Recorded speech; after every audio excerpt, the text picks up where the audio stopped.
Dear students, myself Dr. Fatima Sultana, Associate Professor and Department of Zoology, JDB Government Girls College, Kota. As I have already discussed that any living organisms that is used in such a manner to measure environmental conditions is called an indicator species. Living organism इस तरह से use किया जाए कि वो environmental conditions को हम उस मेजर कर सकते हैं, उसको हम इंडिकेटर स्पीसीज कर सकते हैं और वो बायो इंडिकेटर्स होंगे। जैसे इंसानों ने इंस्ट्रूमेंट्स बनाए हैं मॉनिटर करने के लिए, इकोसिस्टम के वाटर एनालिसिस के लिए, सॉइल एनालिसिस के लिए, हैवी मेटल्स के लिए। इसी तरह से लिविंग ऑर्गेनिजम्स भी जो है वो एनवायरमेंटल कंडीशंस को मेजर करने में हेल्प कर सकते हैं, and these are the bio indicators which we are going to discuss today.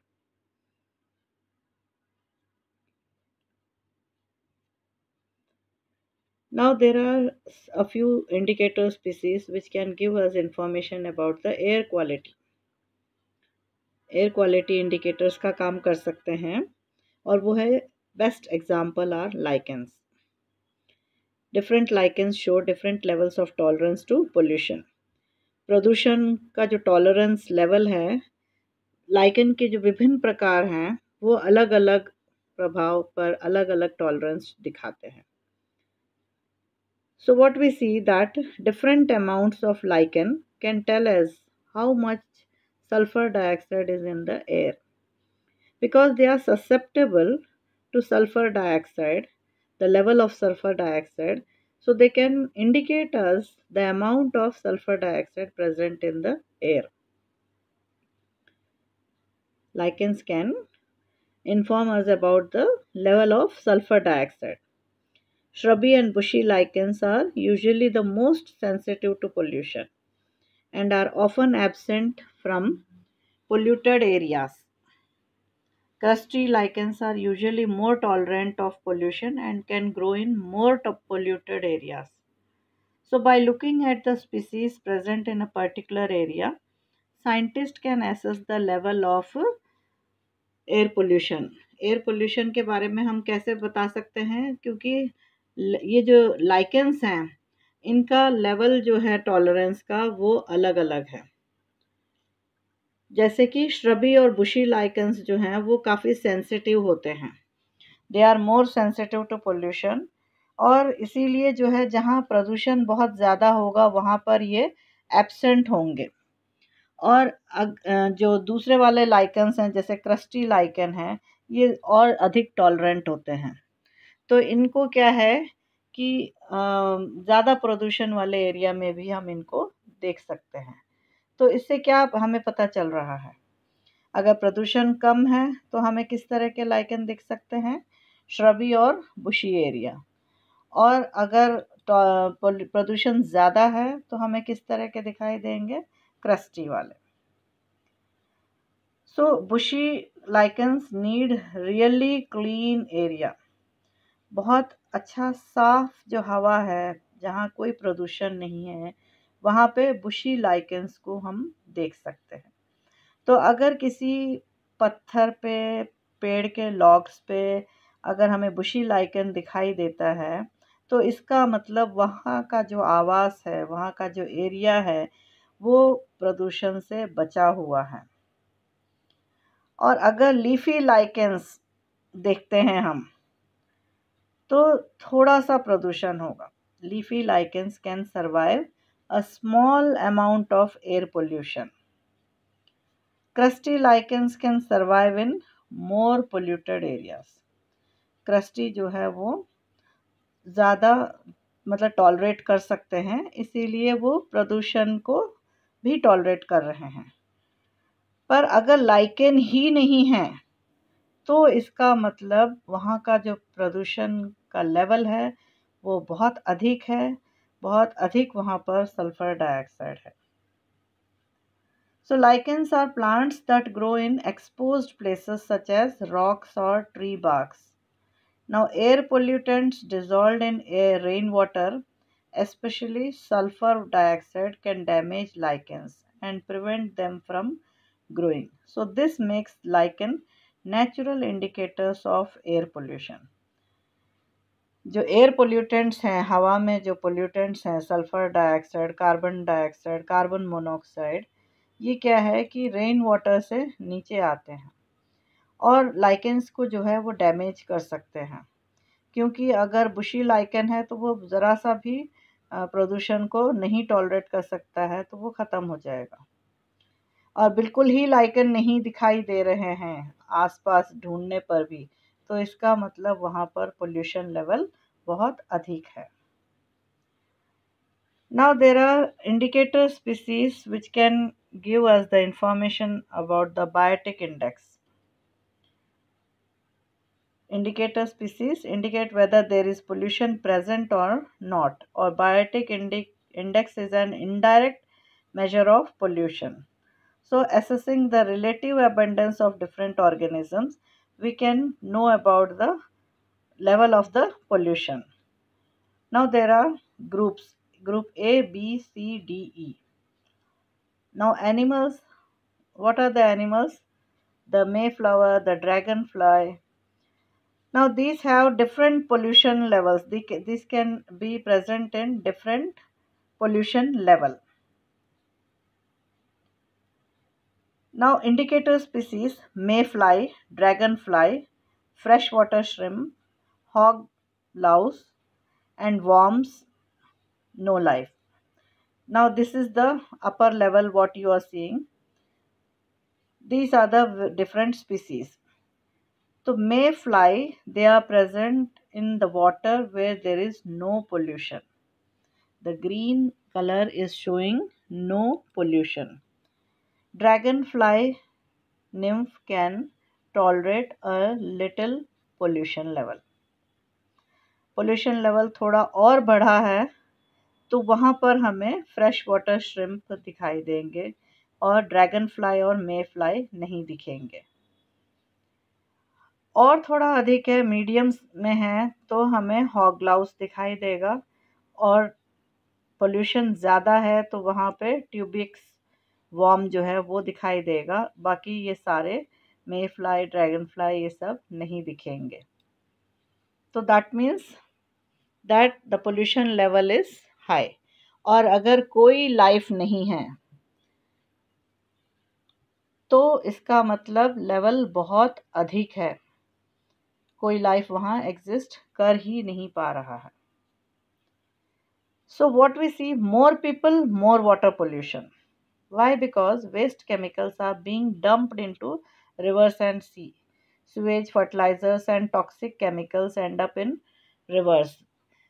जो जितना भी कचरा स्वेज और जैसे खेतों के जो फर्टिलाइजर्स, पेस्टिसाइड्स, टॉक्सिक केमिकल्स जो यूज़ होते हैं, ये सब पानी के साथ जो है नदी नालों के अंदर आ जाता है।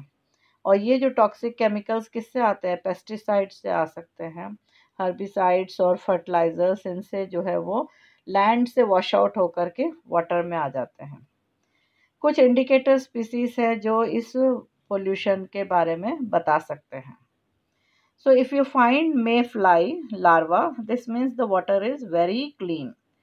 And if you can only find water snails or worms, then the water is more polluted. And if no water life is there, no life is found in that water, that means the water is very polluted. अगर आप mayfly के larva देखते हैं तो इसका मतलब वो पानी बहुत साफ है। और अगर स्नेल्स और वॉर्म्स ही देख रहे हैं, बाकी कुछ नहीं मिल रहा है उनके, तो इसका मतलब पोल्यूशन लेवल ज़्यादा है और बिल्कुल कोई लाइफ नहीं है, तो इसका मतलब बहुत ज़्यादा है। Nitrates, acid rain, heavy metals, pesticides, oil, other chemicals, ये सब है जो प्रदूषण को बढ़ा रहे हैं पानी के अंदर। तो जो वेटलैंड्स हैं, रिवर्स हैं, इन सब में जो है ये क्वालिटी प्रदूषण जो है वो बढ़ता जा रहा है। तो many aquatic animals can't survive in polluted water. So their presence or absence can indicate the level of pollution in the water. Now this is also indicator species. What? Frog. Frog is also an example of indicator species. Why do you think they are? Because frogs are amphibians. They live in water.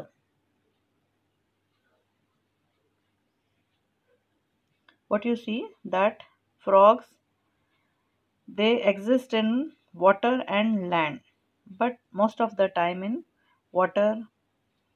इनका जो skin है वो amphibious होता है. Amphibious का मतलब कि वो स्लाइमी इंटेगुमेंट होता है. तो what we see that pollutants transfer easily through the skin.